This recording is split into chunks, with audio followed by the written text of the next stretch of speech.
नमस्कार. श्री स्वामी समर्थ सर्वांना. कशा आहात? छान ना. आज आम्ही तयार केलेली आहे छान अशी खूप चविष्ट आणि मस्त लागणारी घरच्या घरी दाबेली.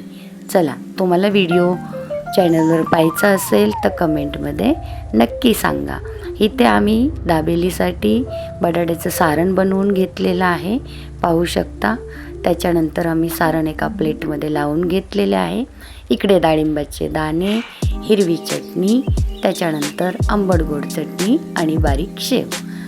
मस्त असं सारण आपण आता इथे रेडी करून घेऊया. त्याच्यावरती तिखट डाळ, शेंगदाणे, डाळिंब आणि कोथिंबीर घालून सारण मस्त असं सजवून घेतलेलं आहे.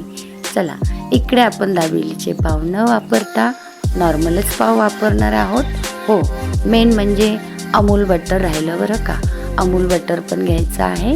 पावाला आपण अमूल बटर लावून घ्यायचं. त्याच्यानंतर हिरवी चटणी, त्याच्यानंतर आंबट गोड चटणी आणि वरून तयार केलेलं दाबेलीचं सारण छान असं लावून घ्यायचं आहे. वरून कांदा बारीक चिरलेला, थोडेसे डाळिंब आणि थोडीशी बारीक शेव.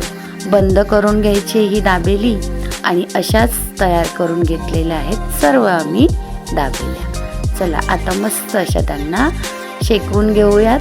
बारीक गॅसवर पॅनमध्ये बटर घालायचं आहे. बटरवरच छान अशा रेडी करून घ्यायच्या त्या दाबेल्या.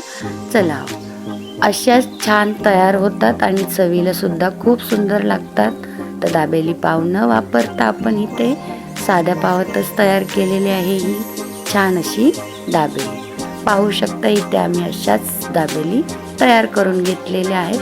रेडी आहे आपली इथे मस्त घरच्या घरी दाबेली पाव न वापरता छान अशी घरीच तयार केलेली साध्या पावाची दाबेली. या बरं खायला. चल, व्हिडिओ आवडला तर लाईक, शेअर आणि सबस्क्राईब नक्की करा. बाय.